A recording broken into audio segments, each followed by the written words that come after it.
पढ़ लिख कर क्या बनोगे? हाँ, सारे टीचर बनोगे।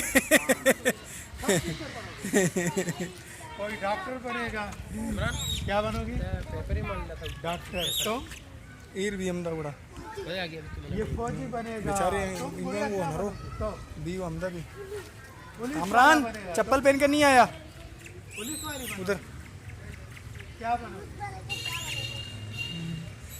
ठीक है बेटा, तो आखिरी मेरा ये पैगाम है, मैसेज है कि आप बहुत अच्छे हो और दिलचस्पी रखते हो पढ़ने से, और बाजी जो है आपको पढ़ाती है उसको जारी रखना है, सही है? और जितना भी पढ़ सकते हो पढ़ो, और इंशाल्लाह पढ़ोगे ना तो अच्छे इंसान बन जाओगे, अच्छे शहरी बन जाओगे, और ये जो मुल्क है इसको फिर आप लोग चलाओगे। जैसे बेनज़ीर भी एक खातून थी ना, औरत थी ना, वज़ीर आज़म बन गई।